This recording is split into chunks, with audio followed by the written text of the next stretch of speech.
আবু হুরায়রা রাদিয়াল্লাহু তাআলা আনহু বলেন, রাসূল সাল্লাল্লাহু আলাইহি ওয়াসাল্লাম বলেছেন, ইন্না আবদান আদনাবা দামবান, যখন যে কোনো মানুষ কোনো পাপ করে, পাপ করার পরে বলে রব্বি আজনাব্দ, হে আমার প্রতিপালক আমি পাপ করেছি, ফাগফিরলি আমাকে ক্ষমা করো।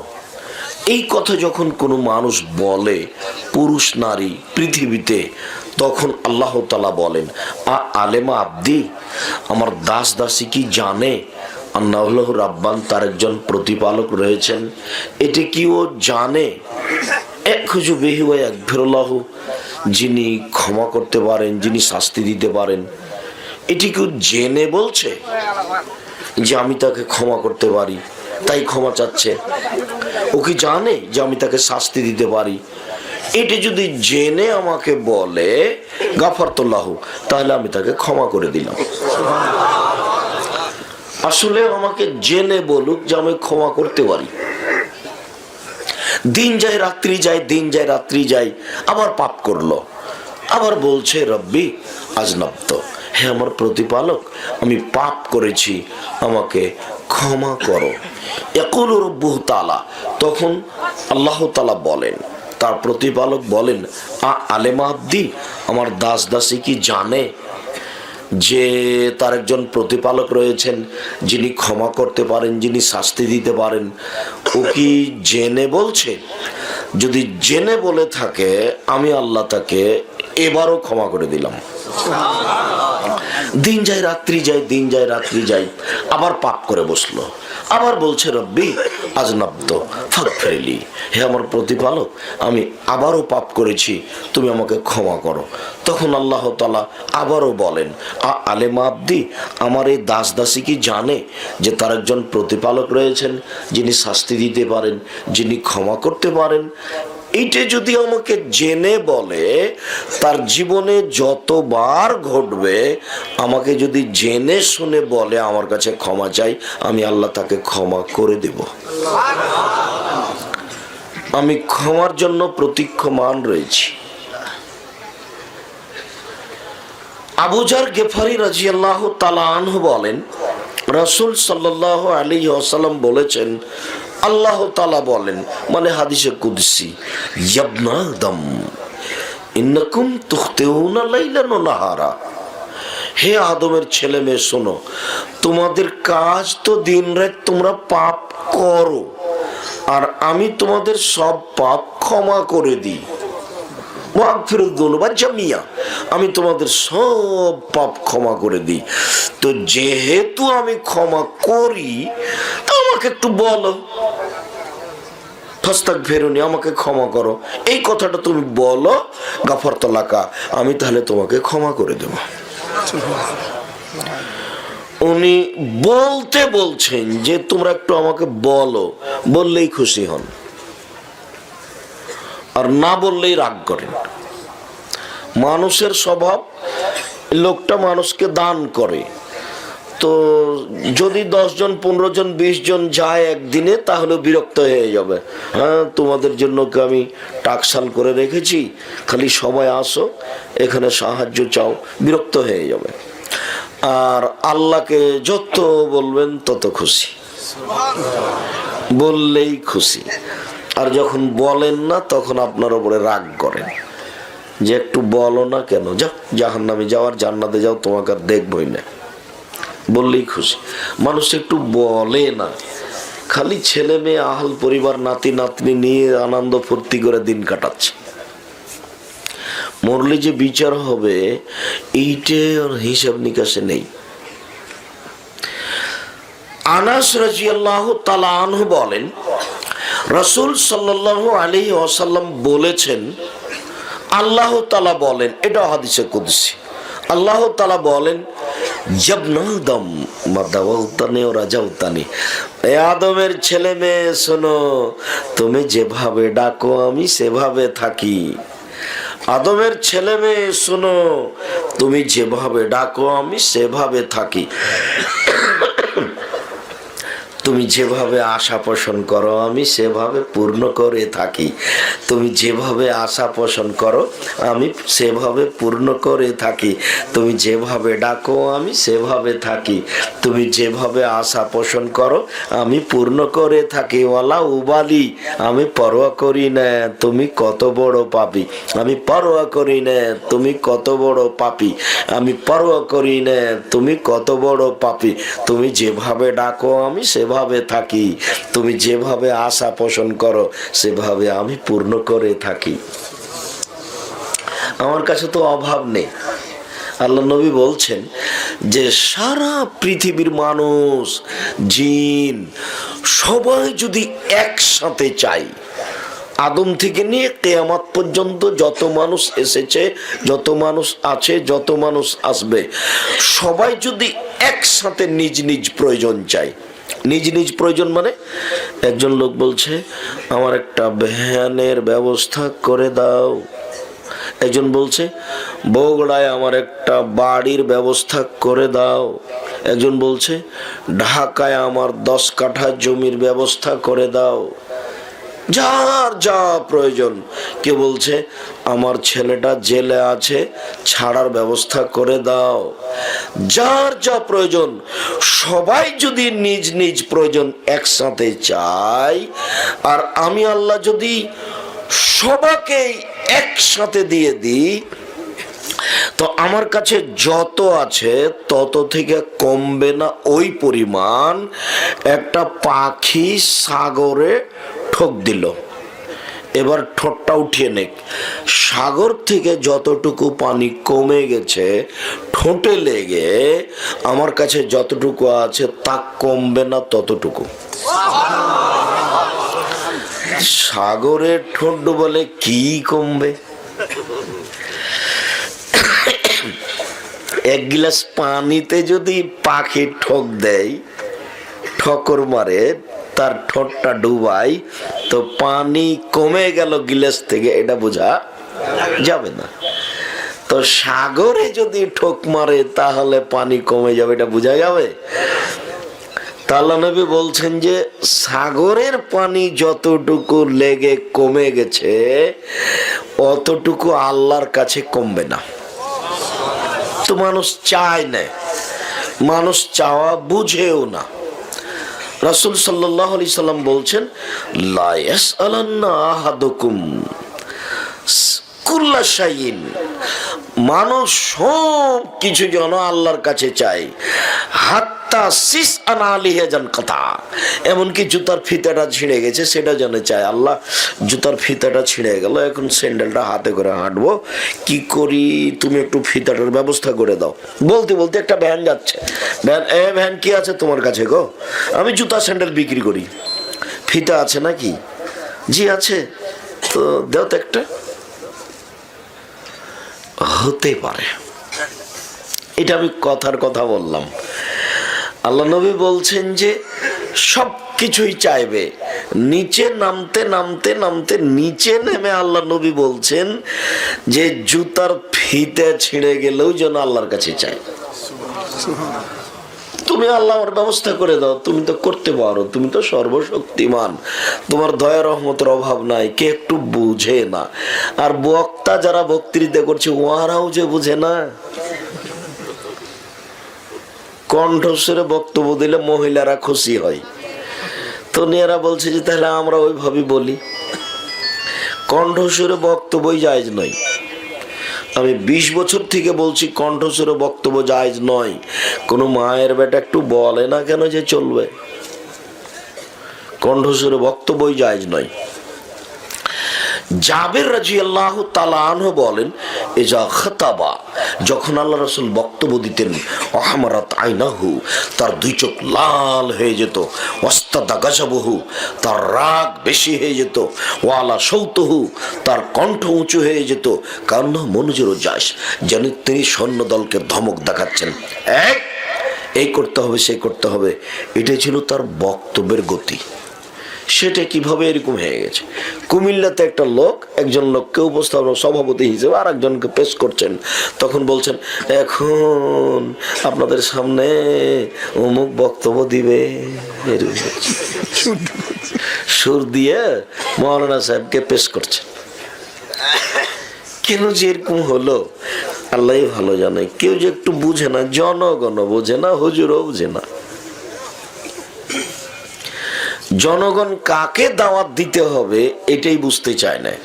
আল্লাহ তাআলা বলছেন ফাসআলু আহলা যিকরি ইন কুনতুম লা তা'লামুন বিল বায়িনাতি ওয়াজ জুবুর।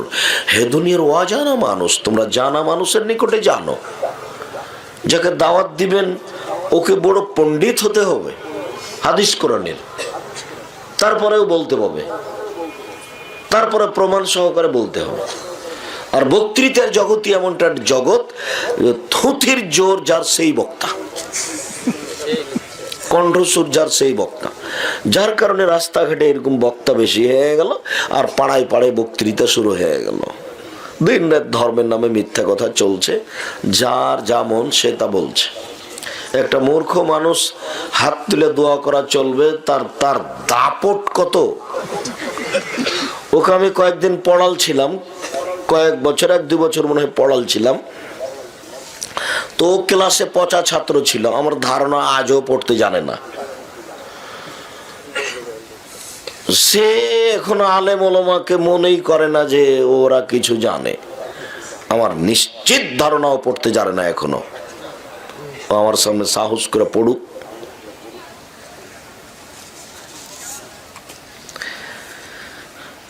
সম্মানিত দিনী ভাই বোন, আদম সন্তানকে আল্লাহ তাআলা বলছেন, এই আদমের ছেলেমেয়েরা শোনো, তুমি যেভাবে ডাকো আমি সেভাবে থাকি, যেভাবে আশা পোষণ করো সেভাবে আমি পূর্ণ করে থাকি। আমাকে ডাকো তো কি বলো তুমি, যেভাবে ডাকবা। রাত 12টার পরে যদি ডাকো তুমি, তাহলে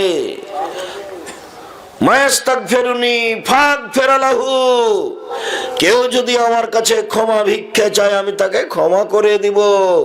মায়াদুনি ফাস্তাজিব লাহু, কেউ যদি কিছু চায় আমি তাকে তা দিয়ে দিব।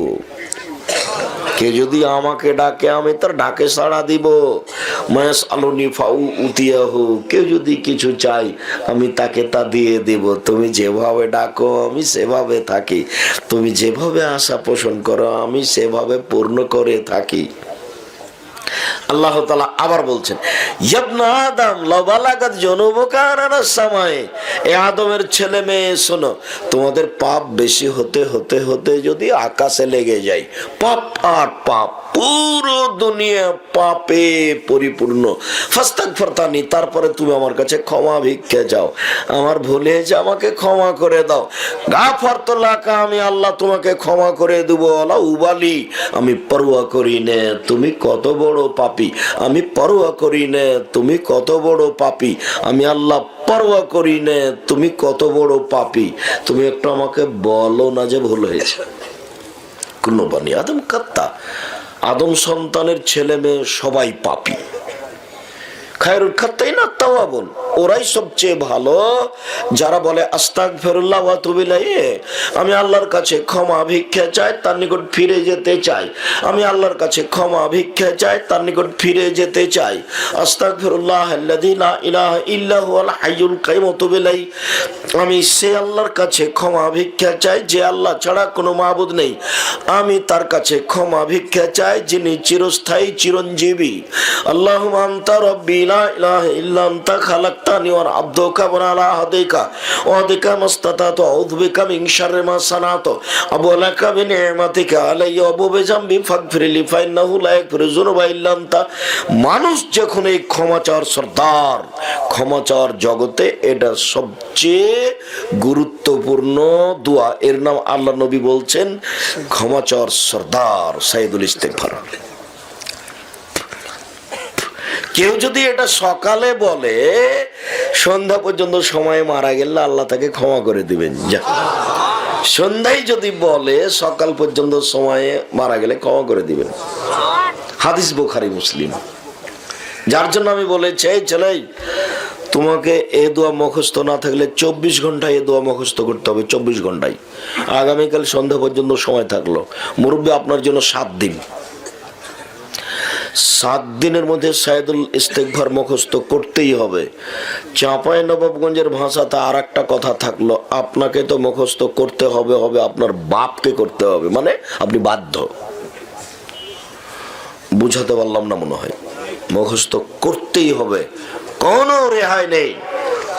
সাইদুল ইস্তেগফার দোয়াটা আপনাকে মুখস্থ করতেই হবে, মাঝে বলতে হবে, ওকে কিছু বলা দরকার। সপ্তম আকাশের উপরে অবস্থান করছেন আপনার কথা শোনার জন্য, এরপরেও কত তার দয়া দুনিয়াতে এ পর্যন্ত হলো। এবার বিচারের মাঠে সব আদমের ছেলে মেয়ে বিচার মাঠে, বাচ্চা ও বাচ্চাটা দৌড়াচ্ছে কি করে, ও কোথা থেকে আসলো? আর তোমরা যারা দায়িত্ব পালন করো, তোমরা কি কলা ছাই করো?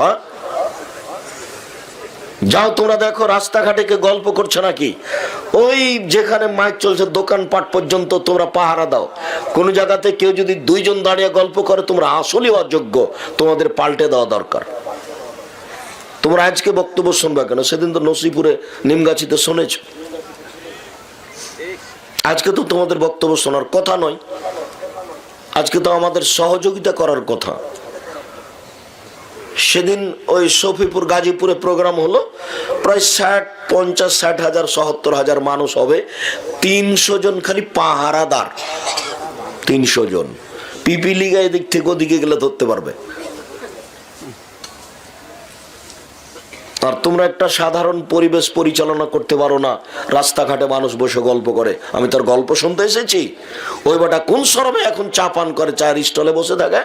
তার একটু লজ্জা হয় না? তার একটু শরম হয় না? আমি তো তার জন্য এসেছি, আমি আপনার জন্য এসেছি। আমি কলা ছাই করতে, আমি নির্বাচন করতে এসেছি? আমি এখন আপনার কাছে ভোট চাইবো?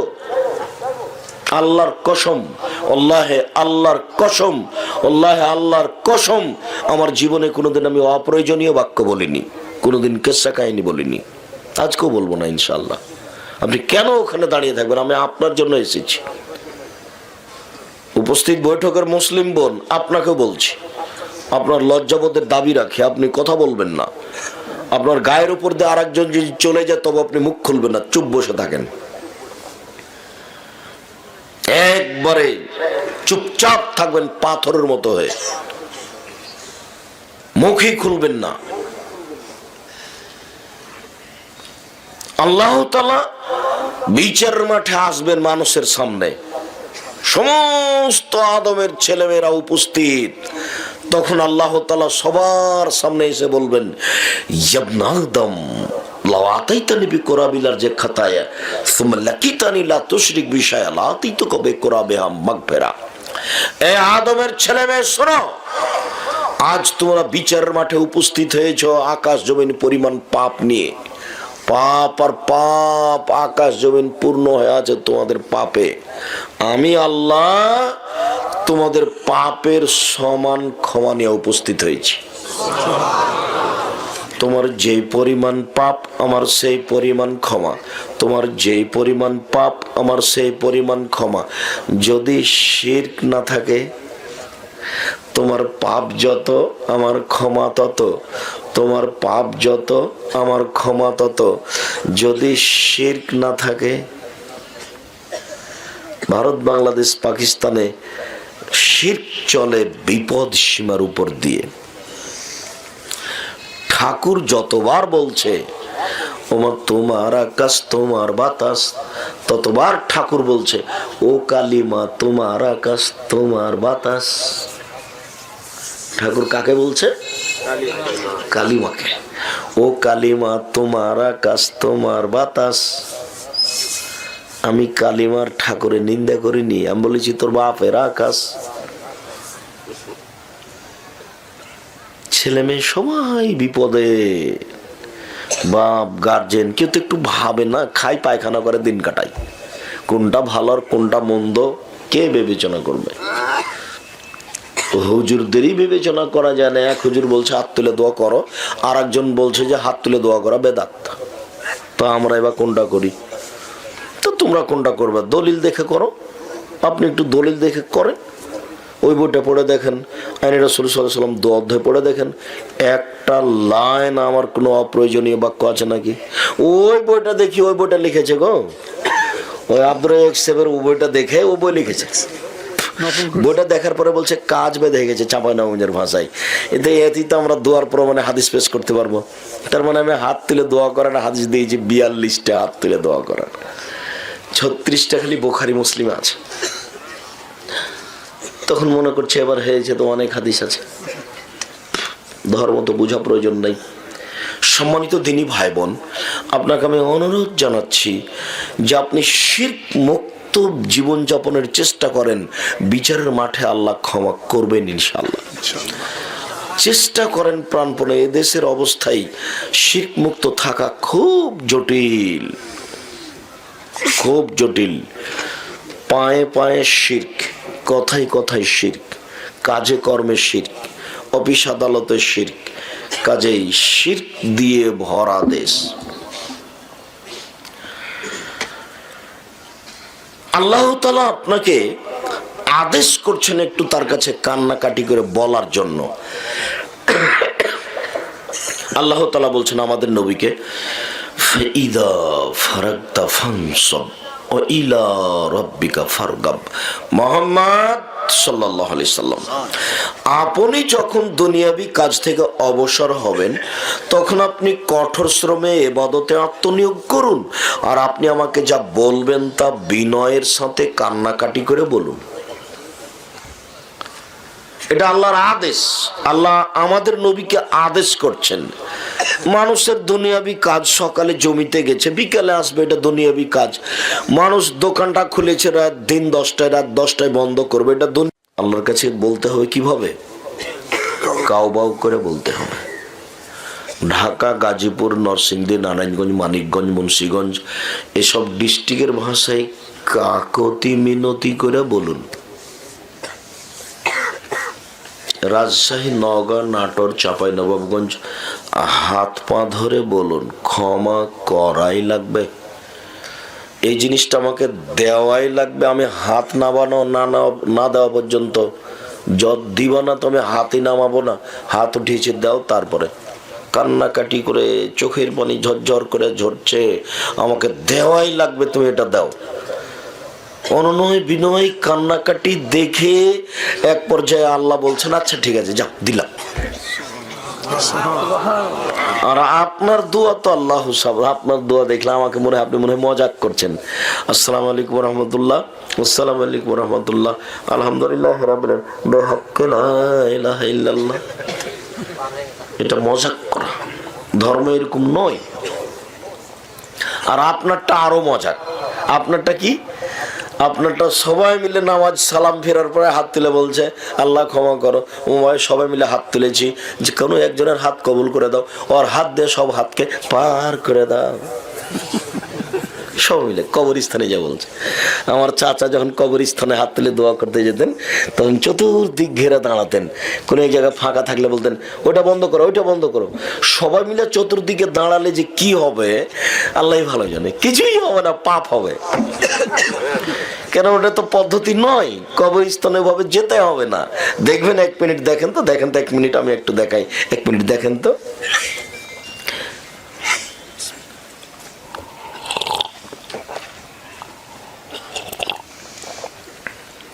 আয়েশা রাদিয়াল্লাহু তাআলা আনহা বলেন, আমি একদিন বিছানায় শুয়ে আছি, তো আল্লাহর নবী আসলেন ঘরে, এসে কাপড় চোপড় জুতা রেখে দিলেন, রেখে আমার পাশে শুয়ে গেলেন। তিনি মনে করলেন আমি ঘুমিয়ে গেছি, আসলে আমি ঘুমাইনি, ভান করে ঘুমিয়ে আছি। ভান করে যে দেখি তিনি কি করেন। তো কিছুক্ষণ দেরি করলেন শুয়ে শুয়ে, তিনি মনে করলেন যে আমি ঘুমিয়ে গেছি, আমি তো ঘুমাইনি, ভান করে ঘুমিয়ে আছি। একটু পরে উঠলেন, উঠে কাপড় নিলেন, জুতা স্যান্ডেল নিলেন, ধীরে দরজাটা খুললেন, খুলে ধীরে বাহির থেকে দরজাটা বন্ধ করে দিলেন, চলে গেলেন। আমিও উঠলাম। আমিও কাপড় চোপড় নিয়ে মাথায় বেঁধে দেখি কোন দিকে যাই। ওই যে কবরস্থানে বাকিউল গারগাদ, ওখানে গিয়ে হাত তুলে দোয়া করলেন 1 বার 2 বার 3 বার। এবার ঘুরে হাঁটলেন, আমিও ঘুরে হাঁটলাম। জোরে হাঁটলেন, আমিও জোরে হাঁটলাম। দৌড়ালেন, আমিও দৌড়ালাম। আমি আগেই বিছানে চলে এসেছি। তো উনি যখন আমার পাশে আসলেন তখন তো আমার মোটা শ্বাস উঠছে, আমি যে দৌড়িয়ে এসেছি। তখন আমাকে বলছেন, কি খবর আয়েশা, মোটা শ্বাস কেন? তখন আমি বললাম, দেখেন আমি তো মিথ্যে কথা বলে জিবরাইল আপনাকে বলে দিবে। আসলে আপনাকে আমি পরীক্ষা করছিলাম, আপনি আমার কাছ থেকে কোনো বইয়ের কাছে যান নাকি, আমার কাছে থাকতে কোনো কোথাও যান নাকি, এটা আমি পরীক্ষা করছিলাম। আমি ভান করে ঘুমিয়েছি, দেখি কি করে। তো দেখি এখন আমি যেটা আপনাকে বলতে চাচ্ছি, আয়েশা রাদিয়াল্লাহু তাআলা আনহা যেটা করলেন সেটা এখন বাদ দেন। আমি আপনাকে যেটা বলছি সেটা হলো আল্লাহর নবী কি করলেন, কবরস্থানে গিয়ে একাই হাত তুলে দোয়া করলেন। নবী রাসূল বাদ দিয়ে পৃথিবীতে সবচেয়ে দামি মানুষ আবু বকর সিদ্দিক রাদিয়াল্লাহু তাআলা। নবী রাসূল ছাড়া পৃথিবীর সৃষ্টি থেকে নিয়ে কিয়ামত পর্যন্ত সবচেয়ে দামি মানুষ কে বলেন তো? আবু বকর সিদ্দিক রাদিয়াল্লাহু তাআলা। কই একটু বলে গেলেন না তো, চলেন একটু দোয়া করে আসি না, চলেন কবরস্থানে যাই, বলে যাননি। পৃথিবীর দামি মানুষ মহামানব উমর রাস্তায় হাঁটলে ও রাস্তা দিয়ে শয়তানের বাবার ক্ষমতা নাই হাঁটতে পারে। আশ্চর্য, উনি তো শয়তানকে দেখতে পান না। উমর কি শয়তানের গায়ে থাপ্পড় মারতে পারবেন না? তার ইমানি ক্ষমতা এত বেশি, শয়তান রাস্তা ছেড়ে দেয়।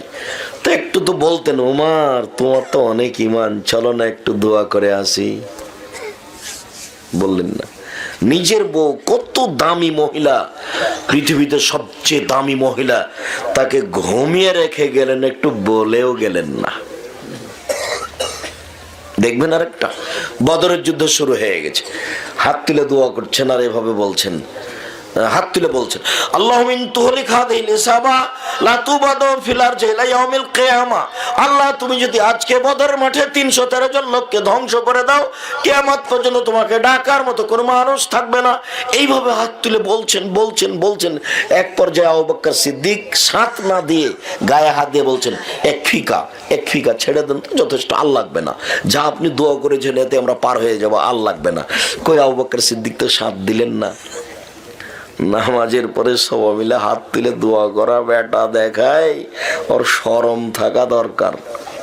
জাতির কাছে ওকে একদিন ক্ষমা চাইতে হবে।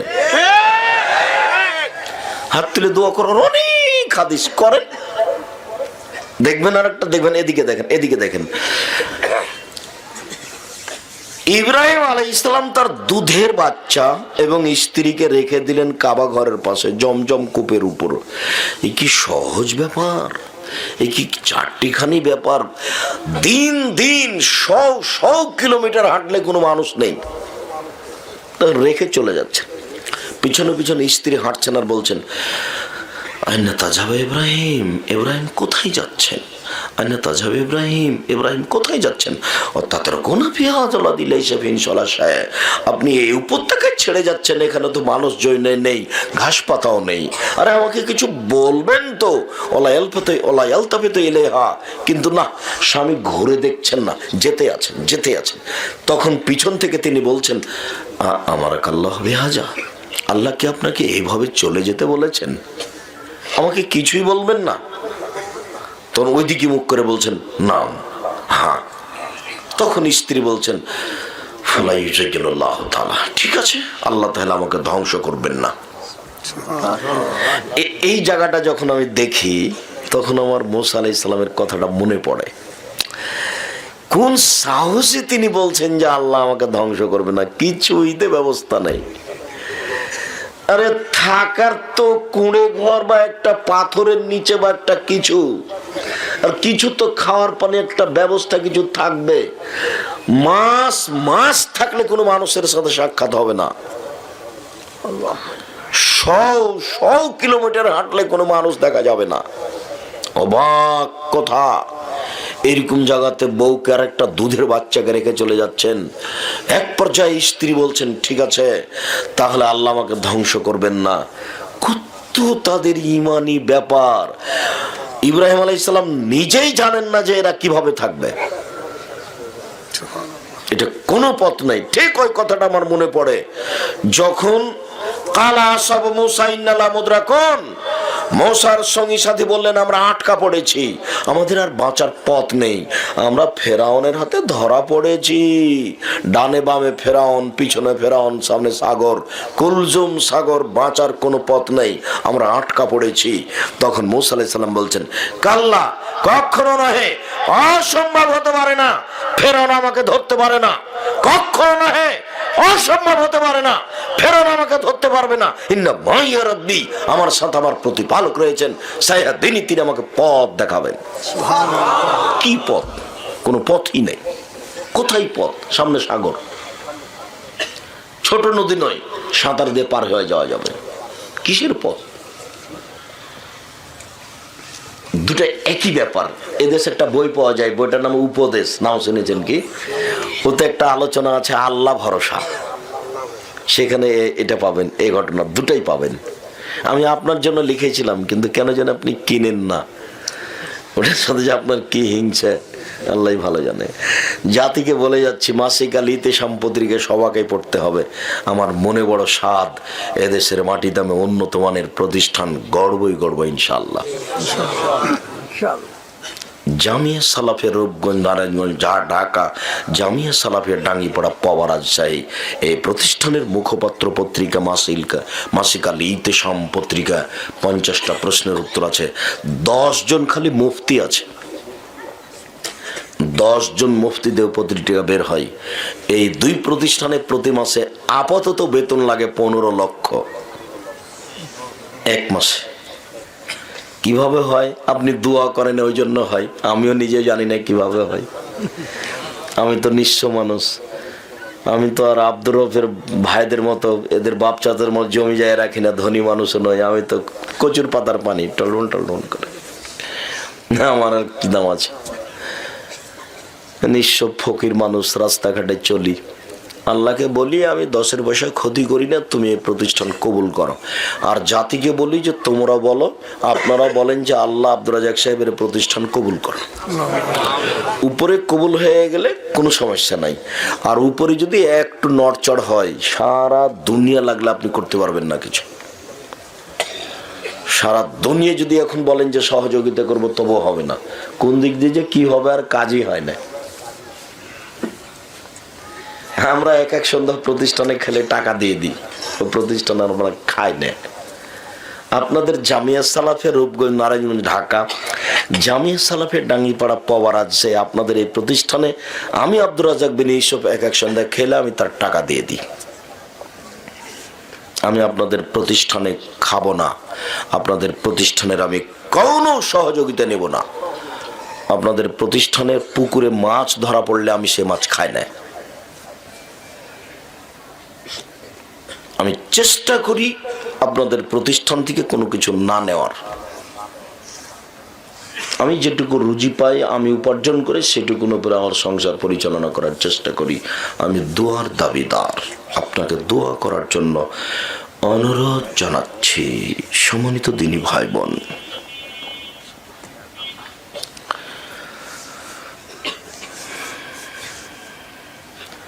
আনাস রাদিয়াল্লাহু তাআলা আনহু বলেন, রাসূল সাল্লাল্লাহু আলাইহি সাল্লাম একদিন বক্তব্য দিলেন, আমার জীবনে এরকম কোনোদিন বক্তব্য শুনিনি।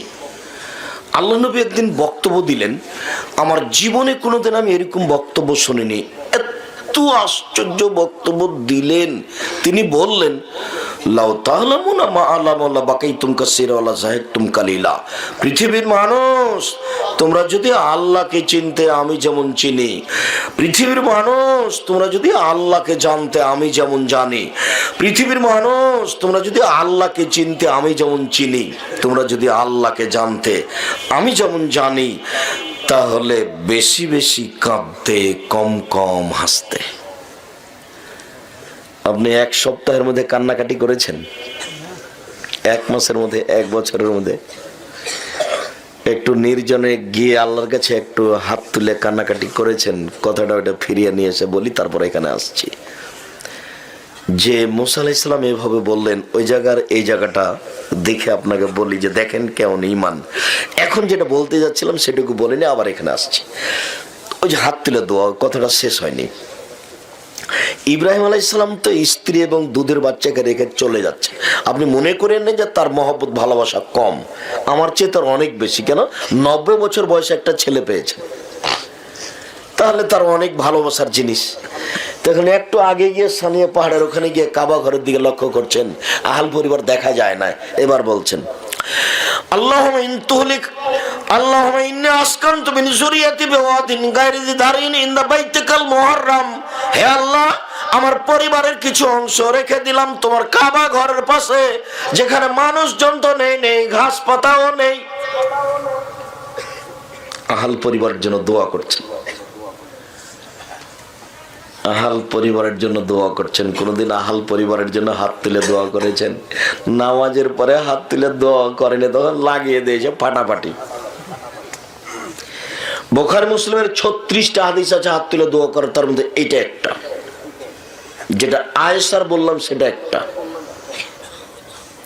আল্লাহ নবী একাই ওখানে গিয়ে হাত, আপনার বাপের জন্য কবরস্থানে গিয়ে হাত তুলে দোয়া করেন। আপনি আপনার মতো যাবেন, রাত্রে যেতে ভয় লাগলো দুপুরের সময় যান, আপনার ভাই তার মতো যাবে, আপনি আপনার মতো যাবেন।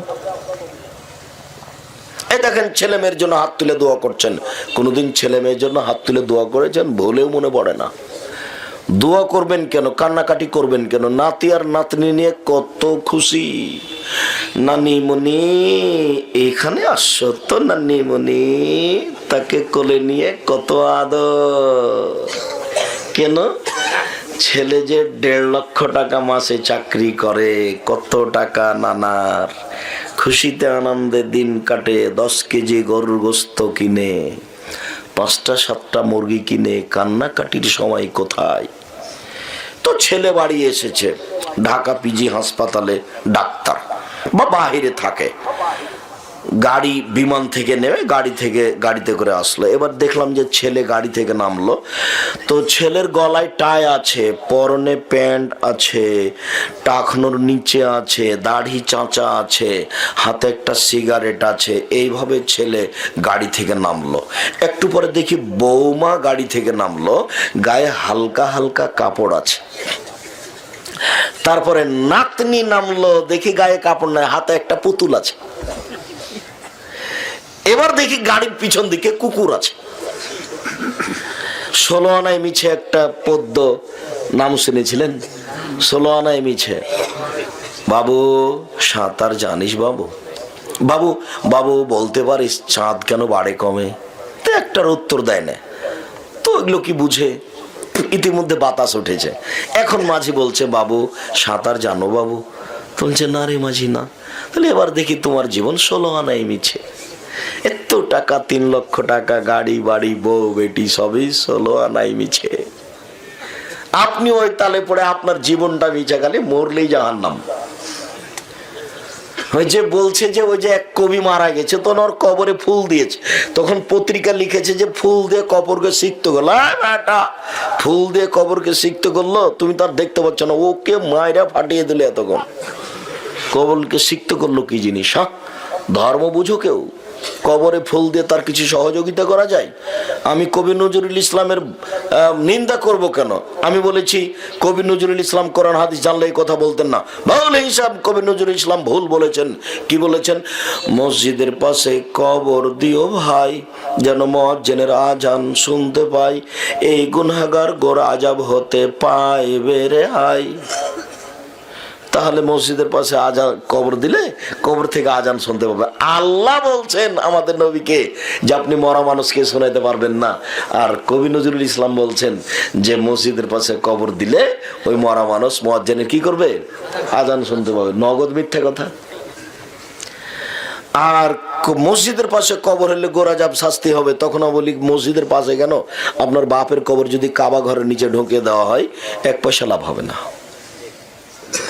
মানুষের বিচার হবে কর্ম অনুযায়ী, মানুষের বিচার হবে কর্ম অনুযায়ী। সম্মানিত দিনী ভাই বোন, আপনারা হাত তুললে আল্লাহ দরবারে কান্নাকাটি করেন। করেন, জিকির আজকার তাসবিহ তাহলিল করেন। সাওবান রাদিয়াল্লাহু তাআলা আনহু বলেন, একদিন আমি আল্লাহ রাসূলকে জিজ্ঞাসা করলাম, আল্লাহ রাসূল আপনি একটা কথা বলেন তো, সবচেয়ে দামি জিনিস কি? সঞ্চিত সম্পদ যেটা আমরা সংগ্রহ করে রাখবো, যাকাত লাগবে না, বলেন তো সেটা কি আল্লাহর নবী? আল্লাহ নবী একটু বলেন তো সবচেয়ে দামি সম্পদ কি, যেইটা আমরা সংগ্রহ করে রাখবো, রেখে দেবো সংগ্রহ করে, যাকাত লাগবে না, একটা দামি জিনিসের কথা বলেন তো। তখন আল্লাহ রাসূল বলছেন, শোনো শোনো শোনো শোনো, আফজালহু, সম্পদের মধ্যে সবচেয়ে দামি সম্পদ লিসানুন যাকির, ওই জিহ্বা, যে জিহ্বা আল্লাহকে ডাকতে পারে, যে জিহ্বা সুবহানাল্লাহ, আলহামদুলিল্লাহ, আল্লাহু আকবার, আস্তাগফিরুল্লাহ বলতে পারে, সেই জিহ্বা হলো পৃথিবীতে সবচেয়ে দামি সম্পদ। বলেন তো পৃথিবীতে সবচেয়ে দামি সম্পদ কি? জিহ্বা। যে জিহ্বা কি করতে পারে? আল্লাহকে ডাকতে পারে। তাহলে এখানে আর একটা কথা বলেনি, রাসূল সাল্লাল্লাহু আলাইহি ওয়াসাল্লাম একদা বলছেন, হাল তাদরি মাইকুবুন নাসান, নারা সঙ্গী সাথী বলতে পারো মানুষকে পিছন দিক থেকে ধাক্কা মেরে জাহান্নামে নিক্ষেপ করে কি? সঙ্গী সাথী বলতে পারো মানুষকে পিছন দিক থেকে ধাক্কা মেরে জাহান্নামে নিক্ষেপ করে কি? সঙ্গী সাথী বলতে পারো মানুষকে পিছন দিক থেকে ধাক্কা মেরে জাহান্নামে নিক্ষেপ করে কি? এই কথা বলতে বলতেই ফাঁকা চালেছে না, জিহ্বাটা ধরে বলছেন, দেখো জিহ্বা মানুষকে পিছন দিক থেকে ধাক্কা মেরে জাহান্নামে নিক্ষেপ করে। সবচেয়ে দামি সম্পদ জিহ্বা, সবচেয়ে খারাপ সম্পদ জিহ্বা। এই জন্য তো বলেছি, খবরদার দল নির্বাচন জানি করেন না। আজকে সকাল থেকে দোকানে বসে কার কার বদনাম করেছেন বলেন তো? এবার জিহ্বা আপনাকে জাহান্নামে দিয়েই দিয়েছে, তা আপনি ঢোকেননি কেন? মরেননি এই জন্য। মুখই খুলবেন না, মুখই খুলবেন না। রাসূল সাল্লাল্লাহু আলাইহি ওয়াসাল্লামকে জিজ্ঞাসা করা হলো, আল্লাহ রাসূল বাঁচার পথ কি, কিভাবে বেঁচে যাব? তখন আল্লাহ রাসূল বলছেন, বেঁচে যাবা আলজামিল সানাক, মুখ বন্ধ করো, বেঁচে যাবা। এই ছেলে বসো, পেশাব লাগুক, পায়খানা লাগুক, কিছুক্ষণ অপেক্ষা করবেন, দয়া করে আপনি আমাকে কোনো কাজ দেখাবেন না, আমি আপনার চেয়ে অনেক বেশি ক্লান্ত। আর প্রোগ্রাম শেষ হলে আমি ঢাকা যাব ইনশাআল্লাহ, জামিয়া সালাফিয়া রূপগঞ্জ নারায়ণগঞ্জ ঢাকা যাব, অতএব দয়া করে আপনি আমাকে কোনো কাজ দেখায়েন না যে আমি খুব ব্যস্ত, আমার পেশাব লেগেছে, আমার পায়খানা লেগেছে, আমি একটু চা খেতে যাব, এরকম কাজ দয়া করে আমাকে দেখায়েন না, যেহেতু আপনারটা আমি গ্রহণ করব না। আপনি কিছুক্ষণ অপেক্ষা করেন, আপনার আগে আমি আলোচনা ছেড়ে দেওয়ার চেষ্টা করছি। আমি তো আর আব্দুল্লাহ বিন ফজল নই যে সারা রাত বক্তব্য দিব, আমার কাছে বিদ্যাই নেই, তবে সারা রাত বক্তব্য দিব কি? একটু পরে আমার বিদ্যা শেষ, তখন বলবো আসসালামু আলাইকুম।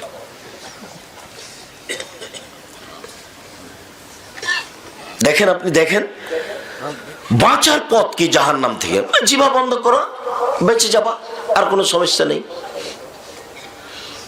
একদিন আল্লাহ রাসূল বলছেন, আবু মুসা বলতে পারো যুগের কি হবে, তোমাদের কি হবে?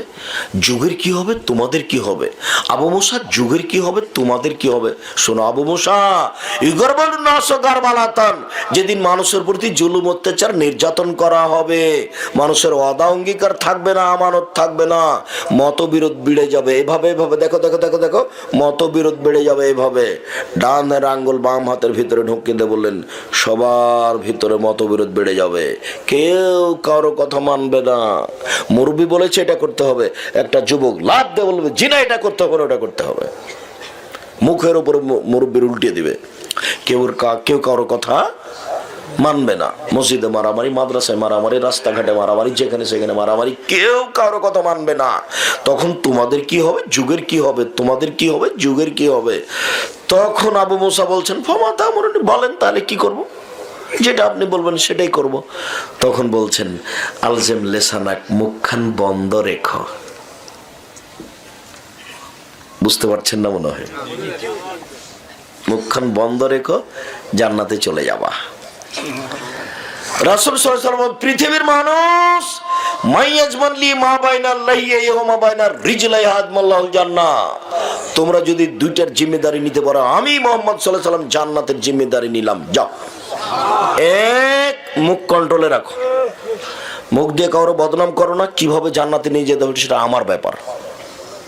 2 জেনায় লিপ্ত হয়েও না, বাস এই 2টা কাজ করো না। কিভাবে জান্নাতে নিয়ে যেতে হবে সেটা আমার ব্যাপার। উপস্থিত বৈঠকের মুসলিম বোন, শোনেন তো আপনার সাথে একটা কথা বলি, এদিকে শোনেন। কথা বলছেন নাকি এখনো? এদিকে শোনেন। মহিলাদের জন্য জান্নাত সহজ, সব দরজা খোলা, 4টা কাজ করলে সবটাই খোলা, যা যেটা দিয়ে সেটা দিয়ে চলে যান। পুরুষ এত সহজ নয়, এত সহজে জান্নাতে যেতে পারবে না পুরুষ। 1 সালাত খামসাহা, 5 ওয়াক্ত নামাজ পড়বেন, জান্নাত। 2 সামাত সাহারা, রমজান মাসে রোজা থাকবেন, জান্নাত। 3 আতাত বালাহ, স্বামীকে একটু মেনে চলবেন, তিতা লাগলেও মিঠা লাগলেও। অনেক সময় স্বামীকে তিতা লাগে, গালি দিয়েছে দিয়ে আবার পানি চাচ্ছে, এখনই গালি দিল, যে বলছে পানি দে, তখন পানি যখন দিবে তখন আপনি এইভাবে দিয়েন না, মুখের সামনে থ্যাকমস করে রেখে মুখখান সরিয়ে দিন, এইভাবে দিয়েন না। এর সাথে সংসার যেহেতু করছেন, কাজে মেনেই চলেন, যেভাবেই হোক, কষ্ট লাগুক, তিতা লাগুক, মিঠা লাগুক, স্বামীকে মেনে চলেন। 4 জেনায় লিপ্ত হয়েন না, জান্নাতের সব দরজা খোলা, সবটাই খোলা, যান যেটাতে যাবেন যান। 4টে, খালি 4টে, শুধু 4টে।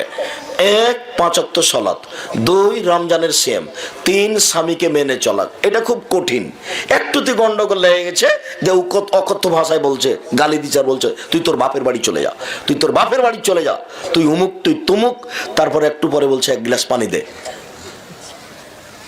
এটা খুব কঠিন নয়?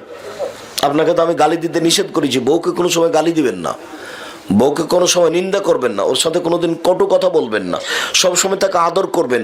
ওরাই এত আদরের, ওরাই এত আদরের, ওরা হচ্ছে বগুড়া সোনাতলা হাটের আদরের মালসা।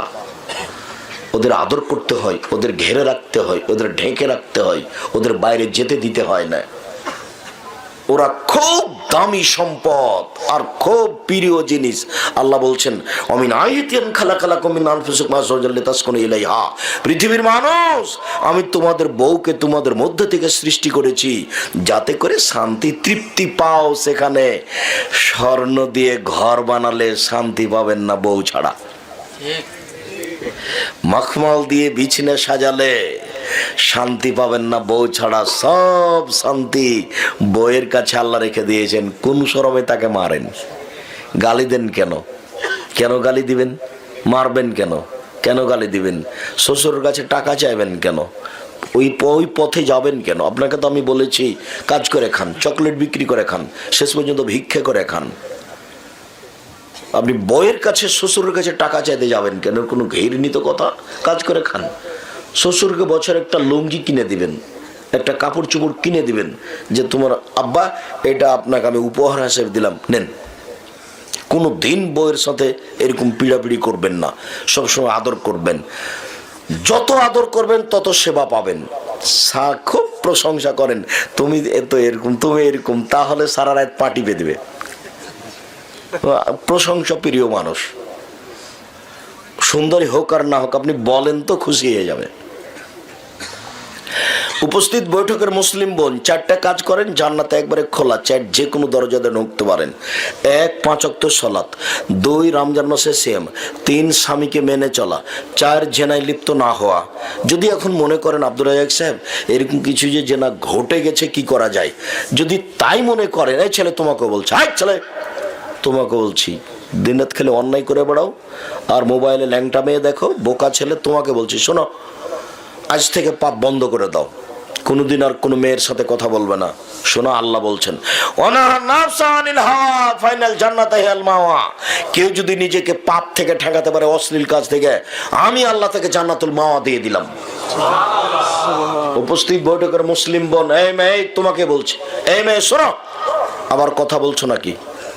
জেনা হয়ে গেছে, কাউকে বলতে হবে না, তুমি আজ থেকে বন্ধ করো, আর কোনোদিন মোবাইলে কথা বলবো না, তুমি কান্নাকাটি করো। আল্লাহ বলছেন, কেউ যদি অশ্লীল কাজ বন্ধ করতে পারে, আমি আল্লাহ তাকে জান্নাতুল মাওয়া দিব। বুঝাতে পারি না কথা মনে হয়? কেউ যদি তার অশ্লীল কাজকে ঠেকিয়ে দিল, আর করবে না, তাহলে আল্লাহ তাকে কি দিবেন? জান্নাতুল মাওয়া দিবেন। দুশ্চিন্তার কিছু নেই, দুশ্চিন্তার কিছু নেই। আমি কারো টাকা মেরে খাইনি, রিক্সাওয়ালাকে একটা থাপ্পড় দিনি, রিক্সাওয়ালাকে একটা থাপ্পড় দিলে বেকায়দায় ছিল, আর ক্ষমা হবে না। এখন রিক্সাওয়ালা কোথায় খুঁজে বের করো, তার হাত ধরে ক্ষমা না হলে তো বেকায়দায় পড়ে গেছি, ক্ষমা তো আর হবে না। এটা রিক্সাওয়ালাকে থাপ্পড় মারলে হবে, ওটা তো আর আল্লাহ ক্ষমা করবেন না। এখন আল্লাহর কাছে ক্ষমা চাইলে আল্লাহ বলবেন রিক্সাওয়ালাকে থাপ্পড় মেরে আমার কাছে হয়? রিক্সাওয়ালার কাছে যাও, ওটা তো আর আমি আমার সাথে নয়, ওটা রিক্সাওয়ালার সাথে। সম্মানিত দিনী ভাই বোন, সবচেয়ে দামি সম্পদ ওই জিহ্বা, যে জিহ্বা আল্লাহকে ডাকে। দুই, কালবুন শাকের, ওই অন্তর যে অল্পতে খুশি সন্তুষ্ট, আল্লাহ যা দিয়েছে তাই আলহামদুলিল্লাহ। আপনার কিন্তু স্বভাব খারাপ, আপনার অন্তরটা কিন্তু অল্পতে তুষ্ট হয় না। দেখবেন আপনি, এদিকে দেখেন, আপনি আজকে বেগুন উঠিয়েছেন, দিয়ে ছেলেকে বলেছেন যে তুই বাগবাড়ি বাজারে নিয়ে বেগুন বিক্রি করব। তো 10টার দিকে বেগুন ছিল 300 টাকা কেজি, 300 টাকা মন। 11টার দিকে 250 টাকা হয়ে গেছে। আর আপনার ছেলে 11টার দিকে গেছে, তখন 50 টাকা মনে কম হয়ে গেছে। এখন সারাদিন আপনি ছেলের সাথে লেগে আছেন, তোর দাঁত ভেঙে দেবো, তোকে যে সকালে ডাকলাম, তুই একটু সকালে আলি না কেন? কত টাকা পেয়ে যেতাম, তোর কারণে টাকাটা পেলাম না।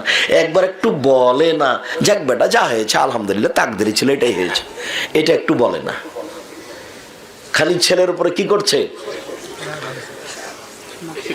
বুঝতে পারছেন না মনে হয়, খুব খেপছে। তার মানে তার অন্তরটা অল্পতে খুশি নয়। ওই অন্তর সবচেয়ে দামি সম্পদ, যে অন্তর অল্পতেই খুশি। এইখানে আর একটা কথা বলি, এর সাথে আর একটা কথা আছে বলে আমরা পিছন দিকে যাচ্ছি। রাসূল সাল্লাল্লাহু আলাইহি ওয়াসাল্লাম 4টা জিনিস থেকে পরিত্রাণ চাইতেন। আল্লাহুম্মা ইন্নী আউযু বিকা মিন ইলমিন লা ইয়ানফা, আল্লাহ আমি ওই বিদ্যা চাই না যে বিদ্যা উপকার করে না। অমিন কালবিন লা ইয়াখশা, আমি ওই আত্মা চাই না, ওই অন্তর চাই না যে অন্তর কান্নাকাটি করে না। অমিন নাফসিন লা তাসবা, আমি ওই আত্মা চাই না যে আত্মা একটু খুশি হয় না, খালি বলে আরো। ওই আত্মা চাই না, আমি ওইটা চাই না। ওই আত্মা চাই যে অল্পতি পাইলে আলহামদুলিল্লাহ, যা পেয়েছে আলহামদুলিল্লাহ। চায় অমিন দাওয়াতুল্লাহ ইস্তাজাব লাহা, ওই দোয়া করতে চায় না যে দোয়া কবুল হয় না, আমি ওই দোয়া করতে চাই না যে দোয়া কবুল হয় না। সম্মানিত দ্বীনী ভাই বোন, রাসূল সাল্লাল্লাহু আলাইহি ওয়াসাল্লাম সব। ইবনে আব্বাস রাদিয়াল্লাহু তাআলা আনহু বলেন, রাসূল সাল্লাল্লাহু আলাইহি সাল্লাম বলেছেন, আইনান লা তামাসসুহুন নার, 2 শ্রেণীর চক্ষু রয়েছে, 2 শ্রেণীর মানুষ কখনো তারা জাহান্নামে যাবে না। 1, বাকাত মিন খাশিয়াতিল্লাহ, ওই চক্ষু যে আল্লাহর ভয়ে কাঁদে। 2, হারাসাত ফি সাবিলিল্লাহ, ওই চক্ষু যে আল্লাহর রাস্তায় পাহারা দেয়।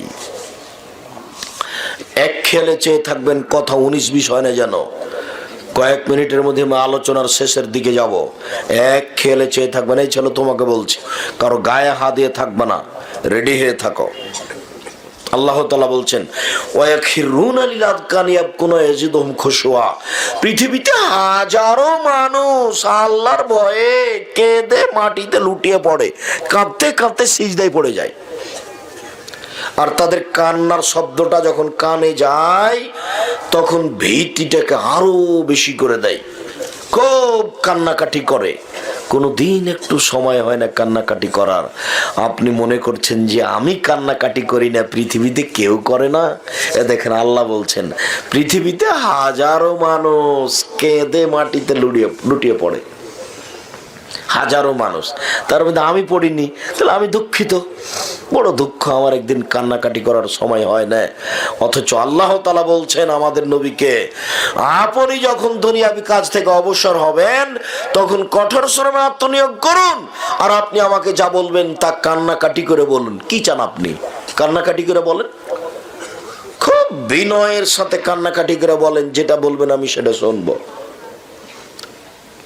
আজান হওয়ার সাথে সাথে কান্নাকাটি করবেন, জোহরের রাত 12টার পরে কান্নাকাটি করবেন। যখন উনি বলছেন আমি যখন দায়িত্ব নিলাম তখন আরব ভূখণ্ডের সবচেয়ে উট আমার বেশি, মানে সবচেয়ে বড় ধনী। আর ওইটা হাদিস, সহিহ হাদিস। যখন আল্লাহ রাসূল বললেন তাবুকের যুদ্ধে যেতে হবে, কে কি দিবা দাও, তোমার বলছেন আমার অর্থ সম্পদের অর্ধেক দিলাম, আবু বকর সিদ্দিক তুমি কি দিবা দাও। তো আবু বকর সিদ্দিক বললেন যে আপনাকে আর আল্লাহকে বাড়িতে রেখে যা আছে সবই দিলাম, ও ভ্যান ভাড়াও হবে না। কিন্তু কথা ডিঙ্গিয়ে আর কেউ যেতে পারবে না। তখন বলো উসমান তুমি কি করছো? তখন উসমান বলছেন আল্লাহর নবী, যত মানুষ যাবে তাবুকের যুদ্ধে সমস্ত মানুষের অর্ধেকের যাতায়াত খরচ খাওয়া খরচ আমি দেব। সেদিন লোক সংখ্যা ছিল 30,000। 15,000 লোককে 3 মাসের খাওয়া খরচ দিবেন। 3 মাসের খাওয়া খরচ 15,000 মানুষকে। 15,000 মানুষের এক সন্ধ্যার খাওয়া রেডি করেন দেখি, এক সন্ধ্যায় 15,000 মানুষকে 15,000 উট দিবেন। একটা উটের দাম যদি 1 লক্ষ হয় তাহলে দেন এবার 15,000 উটে কত টাকা আছে? যেমন তেমন ধনী। এই যে ওয়াকাফ আলা কাবরিন, যখনই কবরের পাশে দাঁড়াতেন তখনই বাঁকা এমন কাঁদতেন, হাতে কাঁদতে কাঁদতে কাঁদতে চোখের পানি ঝরে দাড়ি ভিজে সব নিচে নেমে যেত। তখন সাহাবীগণ আরো বলতেন, আচ্ছা উসমান, তাজকুল জান্নাত নারা ফালা তাবকি ওয়া তাবকি মিন হাজা, আপনি জাহান্নামের কথা বলেন, জান্নাতের কথা বলেন, তখন তো কান্নাকাটি করেন না, কিন্তু কবরের পাশে দাঁড়াতে কাঁদেন কেন? তখন তিনি বলছেন, শুনেন, আল্লাহ নবী বলেছেন, ইন্নাল কাবরা আউয়াল মানজিল মিন মানাজিলিল আখিরা ফাইন্না জামিনহু ফাবাদা আইসার মিনহু ওয়া ইল্লাম ইয়ানজু মিনহু ফাবাদা আশাদ্দু মিনহু। মরার পরে প্রথম বিপদ হলো কবর। যদি মানুষ কবরে বেঁচে যায় সব স্তর সহজ হয়ে যাবে, আর যদি কবরে না বাঁচে তাহলে যত স্তর আছে সবার জটিল কঠিন হয়ে যাবে। তিনি বলেন, মারাই তো মানজারাল কাতল কাবরা আবিজিনহু, আমার জীবনে আমি দেখিনি কোনো দৃশ্য যেটা কবরের চেয়ে ভয়াবহ হতে পারে। পৃথিবীতে সবচেয়ে আশ্চর্য ভয়াবহ দৃশ্য হলো কবর, যার কারণে আমি কবর দেখলে কাঁদি যে এখানে যদি পার হতে পারি সব ঠিক, আর যদি এখানে ফেল হয়ে যায় পার হতে না পারি তাহলে আর একটাও হবে না। এই জন্য আমি কান্নাকাটি করি। দেখেন একটা মানুষ, কত বড় ধনী মানুষ, কত দান করেছেন, পিছনে পিছনে জান্নাত ঘুরে বেড়াচ্ছে, তবু কাঁদছে। আমার আর আপনার একটু মনে হয় না? আবু হুরায়রা রাদিয়াল্লাহু তাআলা আনহু বলেন,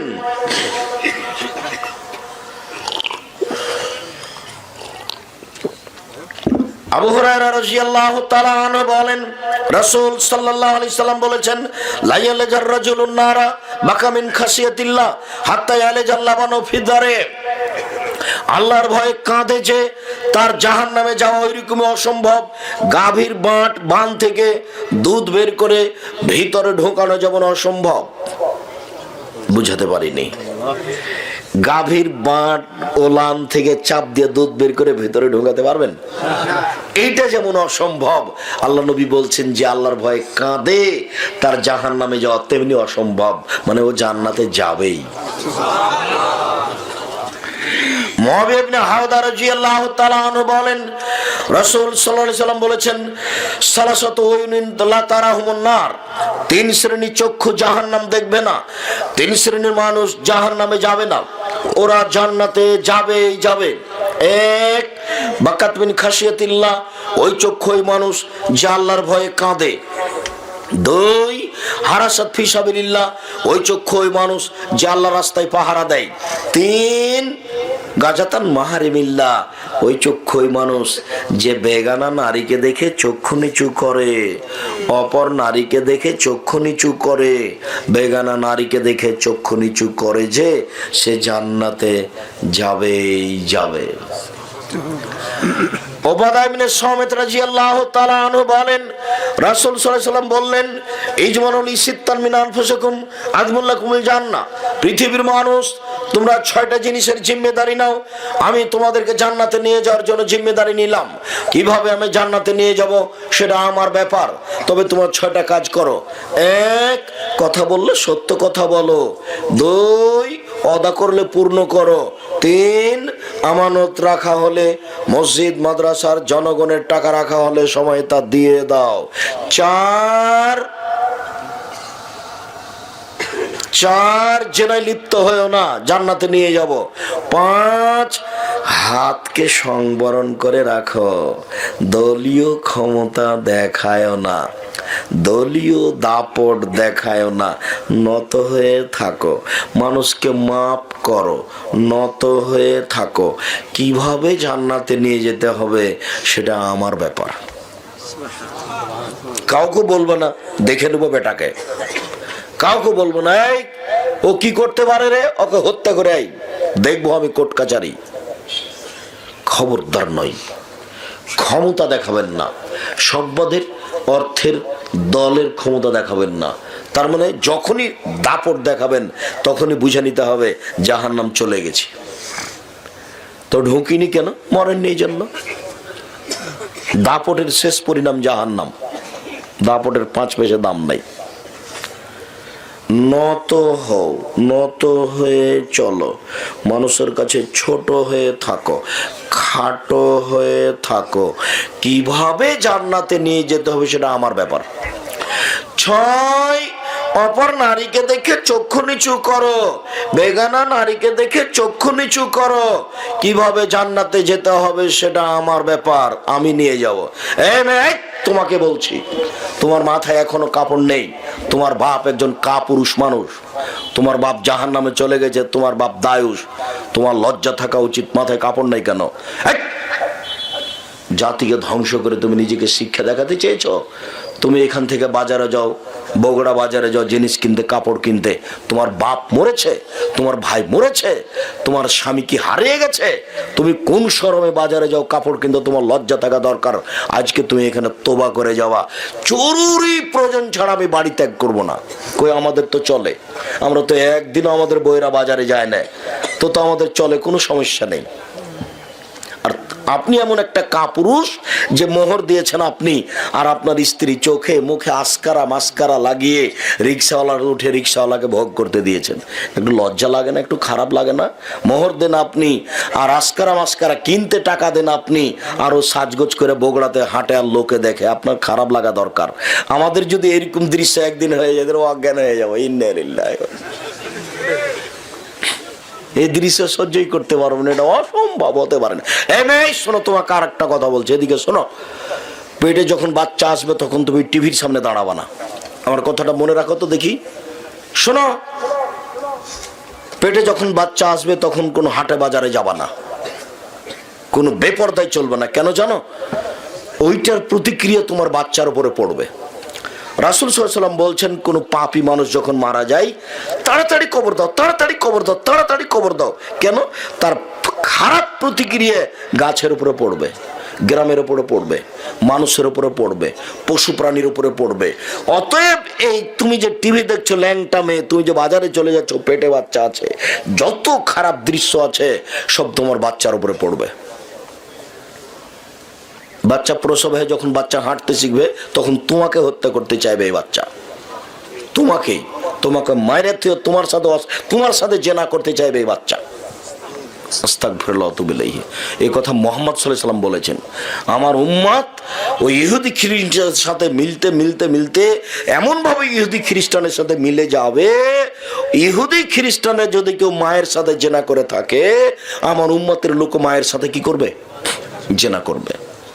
সাবধান, তোমাকে বলছে, এদিকে শোনো, তোমাকে আবারও সাবধান করছে উপস্থিত বৈঠকের মুসলিম বোন, আপনি একটু কথাটা শোনেন তো। চলে তো গেছেন মনে আগে, ঢং ঢং করে এসেছেন, ঢং ঢং করে চলে গেছেন। স্বামী আপনার কাপুরুষ, বাড়ি গেলেন কেন? ওখানে জজ কোর্ট আছে না হাইকোর্ট আছে, কেন বাড়ি গেলেন আপনি? কি দেখাতে যাচ্ছেন আপনি? আমি তো আব্দুর রাজ্জাক বিন ইউসুফ আপনার জন্য এসেছি। কোন শরমে আপনি বাড়ি চলে গেলেন? কোন জমিদারের স্ত্রী আপনি? আপনি কয় টাকার মালিক? কি আছে আপনার কাছে এমন? কয় টাকা কয় পয়সা বিদ্যা আছে আপনার কাছে? আপনার গোটা বংশটাকে আমি হারিয়ে দিতে পারি। আপনি চলে গেলেন কেন? আপনি আমাকে কি দেখাতে চাচ্ছেন? আমি তো আপনার জন্য এসেছি। আপনি কয় টাকার মালিক? আপনার স্বামী কি করে? কেন আপনি যাবেন? আমি আপনার জন্য এসেছি কষ্ট করে, আপনাকে আমি কিছু কথা বলবো এই জন্য। দয়া করে আমি কোনোদিন এলাকায় চলে আসলে 10 কিলোমিটার আশেপাশে কোনো দিনই ভাই বোন বাড়িতে থাকতে পাবেন না। আপনি তো দূরের কথা হিন্দুও থাকতে পাবে না। আমি হিন্দুরও কিছু উপকার করবো ইনশাআল্লাহ, করবই করব। অতএব আপনি ইনশাআল্লাহ এইখানে আপনি কথাটা ভালো করে মনে রাখেন যে পেটে যখন বাচ্চা তখন আপনি কোথায় যায়েন না, এভাবে টিভির সামনে দাঁড়ায়েন না। হাদিস বুখারী মুসলিম, রাসূল সাল্লাল্লাহু আলাইহি ওয়াসাল্লাম বলছেন খারাপ মানুষটাকে তাড়াতাড়ি কবরে দাও, তাড়াতাড়ি কবরে দাও। কেন? তার পাপের প্রতিক্রিয়াটা সবার উপরে যে পড়ছে। তো তোমার বাচ্চার উপরে পড়বে, তোমার বাচ্চা তোমার সাথে কয়দিন পরে অন্যায় করবে, আমি তোমাকে কি দিয়ে বোঝাই? সম্মানিত উপস্থিত বৈঠকের দিনী মুসলিম বোন, আপনি একটু শরম করেন। আল্লাহ রাসূল যে বলছেন যে 3 শ্রেণীর মানুষ জান্নাতে যাবেই, এক শ্রেণীর মানুষ হলো বেগানা পুরুষকে দেখে চক্ষু নিচু করে যারা। তো আপনার তো সবই কাপড়ের ঢাকা নাই, সবই খোলা আছে, আমি এখন কেমনে রাস্তায় চলি? বাজার তো ঘেরেছেন আপনি, রাস্তা তো ঘেরেছেন আপনি, আর আপনাকে বলছি মুরব্বী, ও কিন্তু আপনার মেয়ে, ও হিন্দুর নয়, ও হিন্দুর মেয়ে নয়। আপনি অত কাপুরুষ নন, কেন মেয়ে এভাবে যাবে? 7 ছেলের মা হলো, মেয়েকে পিটিয়ে দিবেন বলিনি আপনাকে? বুখারী মুসলিমের হাদিস দেখায়নি? দেখেনি, আবার দেখাতে হবে। এদিকে দেখেন, দেখেন তো আবার। আয়েশা রাদিয়াল্লাহু তাআলা আনহা বলেন যে আমার হার হারিয়ে গেছে, জনগণ আমার হার খুঁজে পায় না, এখান থেকে যেতেও পারে না, নামাজের টাইম হয়ে গেছে, পানি নাই, ওযুও করতে পারে না, সবাই বিপদে। তো জনগণ আমার আব্বার কাছে আসলো, আমার আব্বার কাছে এসে বলছে আপনি জানেন আপনার মেয়ে কি ঘটিয়েছে? কি ঘটিয়েছে? ও তো হার হারিয়ে দিয়েছে, খুঁজে পাওয়া যায় না, মানুষ সব আটকা পড়ে গেছে, পানি নাই, অজু করতে পারে না। তাই এই কথা শুনে যে তিনি আসলেন রাগ করে, আয়েশা বলছেন ফাল্লাকা জানি লাকচাতান শাদীদা, আমার বাপ এসে কোমরের উপরে এত জোরে কয়েকটা কিল মারলেন। ওই সময় আমার স্বামী আমার উরু রানের উপরে মাথা দিয়ে ঘুমিয়েছিলেন। যদি আমার স্বামী আমার উরু রানের উপরে মাথা দিয়ে না ঘুমাতেন তাহলে আমি মায়ের কারণে দূরে সরে যেতাম। তিনি এত জোরে মারলেন, সবচেয়ে দামি মানুষে মারলেন আবু বকর সিদ্দিক রাদিয়াল্লাহু তাআলা, সবচেয়ে দামি মানুষের সামনে মারলেন রাসূল সাল্লাল্লাহু আলাইহি সাল্লাম, সবচেয়ে দামি মহিলাকে মারলেন আয়েশা রাদিয়াল্লাহু তাআলা আনহাকে মারলেন, জামাইয়ের সামনে মারলেন, দিন দুপুরে মারলেন, হাত দিয়ে মারলেন। আমাদের দেশের দৃশ্য যদি এরকম হয় যে জামাই বেটির উরু রানের উপরে মাথা দিয়ে শুয়ে আছে, ওখানে গিয়ে মারা তো দূরের কথা, খালি যদি এরকম একটা চোখে পড়ে তাহলে মুখখান ঘুরিয়ে নিয়ে আর এক দিক দিয়ে চলে যাবে শ্বশুর। বুঝাতে পারলাম না কথা মনে হয়? জামাই যদি বেটির উরু রানের উপরে মাথা দিয়ে ঘুমিয়ে থাকে, তো আমাদের দেশের বাপের বেটি বা শ্বশুর ওখানে যাবে? খালি চোখে পড়লে এভাবে ঘুরে চলে যাবে। এই অবস্থায় গিয়ে পিটিয়ে দিয়েছে বেটিকে। বেটি 7 ছেলের মা হলো, বাপের কাছে বড় নয় কোনোদিন। একটু 19-20 দেখলে জামাইয়ের সামনে পিটিয়ে দিবেন, যা হবে তাকদীরে হবে। হাদিস বুখারী মুসলিম। আপনি যদি নিজেকে কাপুরুষ মনে করেন তাহলে সংসার কি দিয়ে ঠিক হবে? 3 শ্রেণীর মানুষ জাহান্নামে যাবে, তার মধ্যে আপনি আছেন। 3 শ্রেণীর মানুষ জাহান্নামে যাবে। 1, মধুমেনুল খামর, যারা নিয়মিত বিড়ি তামাক জর্দা সিগারেট গুল নেশাদার দ্রব্য খায় পান করে, ওরা জাহান্নামে যাবে। 2, আর রাজালাতু মিনান নিসায়ে, পুরুষের বেশধারী নারী, যারা পুরুষের জুতা স্যান্ডেল পরে, যারা পুরুষের শার্ট প্যান্ট পরে, যারা পুরুষের পোশাক পরে, যারা মাথার চুল ছোট করে, ওরা জাহান্নামে যাবে। গেঞ্জি গায়ে দিয়ে চলে। এখানে কত শত মেয়ে এখন বসে আছে, ওরা বগড়া গেলে গেঞ্জি গায়ে দিয়ে যায়। কেন? ওর বাপ নাই, ওর বাপ দেখে না। জন্ম দিতে পারলে বাপ হওয়া যায়? এ দেখেন বাপ কাকে বলে দেখেন, জামাইয়ের সামনে কয়েক কিল। পৃথিবীর সবচেয়ে দামি বেটি ছেলে, এত বড় দামি মহিলা পৃথিবীতে জন্ম নেয় না, নেবেও না। একেবারে মেরে একাকার করে দিলেন জামাইয়ের সামনে। আপনার চোখের সামনে কাপড় খুলে নগ্ন হয়ে স্কুলে চলে যায় কি করে, কলেজে চলে যায় কি করে, বাজারে যায় কি করে? এটা তো বগড়া, মানে যায়, রোজই যায়, সকালেও যাবে, আপনার চোখের সামনে দিয়ে যাবে। নিজেকে বাপ মনে করিয়েন, পশু প্রাণী মনে করিয়েন না।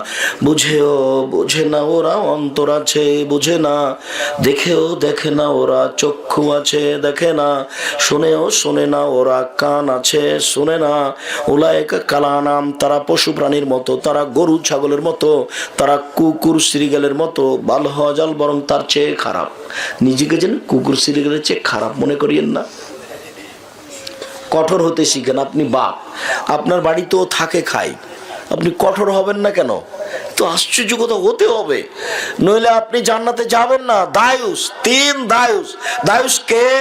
আল্লাযী ইকরফি আলাল খাবাসা, যে তার বাড়িতে বেহায়ের সুযোগ দিয়েছে সে দায়ুস, ও জাহান্নামে যাবে তাহাজ্জুদ পড়েও।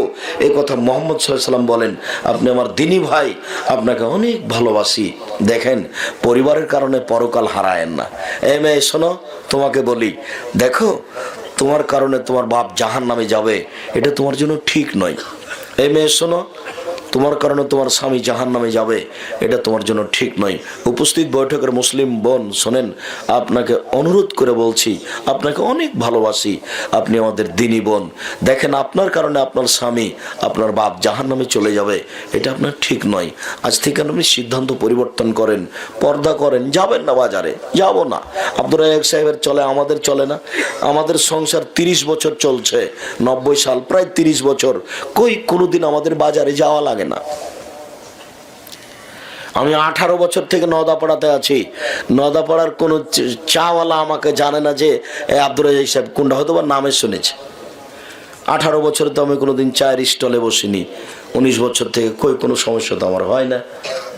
আমরা তো হাটে বাজারে যাই না, আমাদের তো সমস্যা, দোকানপাটে তো বসার কোনো প্রশ্নই আসে না।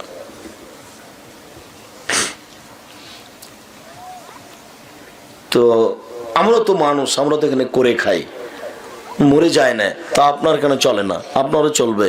আপনি আমার দিনী বোন, আপনাকে আমি আবারও অনুরোধ করে বলছি, আপনি সিদ্ধান্ত পরিবর্তন করেন।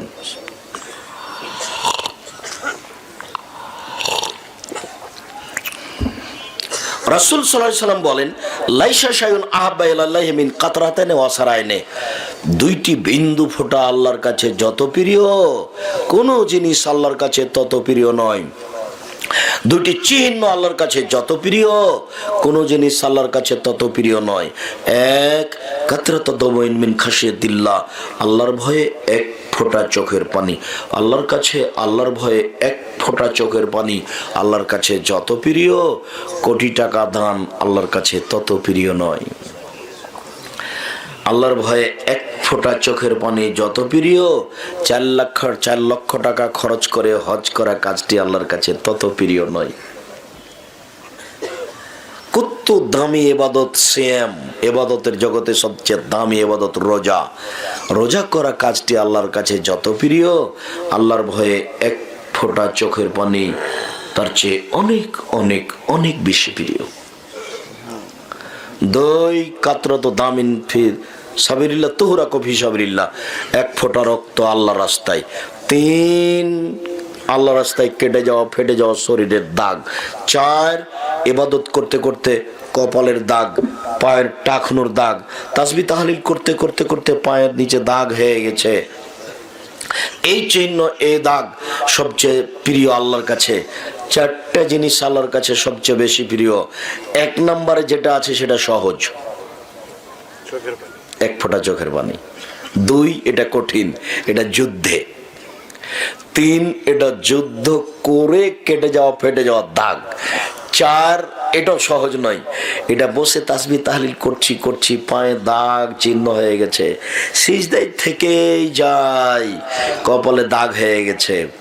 এইটা চিহ্ন আল্লাহর কাছে খুব প্রিয়। 3টাই কঠিন, 1 নম্বরটা সহজ, 1 ফোঁটা চোখের পানি। যে কামদানি আসে না, কান্না আসে না। এটা কঠিন। আপনি একাই চেষ্টা করেন তো, আপনার পরামর্শটা, আপনার কথাটা অনেকে বলে খুব চেষ্টা করি কিন্তু কান্নাকাটি, চোখের পানি আসে না। আপনি একাই নির্জনে হবেন। এই পরের হাদিসটা বলেনি, এটা আলোচনার শেষ হাদিস। তারপর আপনার সাথে আমি একটা ছোট্ট পরামর্শে থাকবো। অনেক কথা আছে, তো আজকের মতো লম্বা করছি না, অনেক দূরের পথ আছে, আর আপনারাও ক্লান্ত, আর আমিও এক জায়গা থেকে এসেছি, আমিও ক্লান্ত।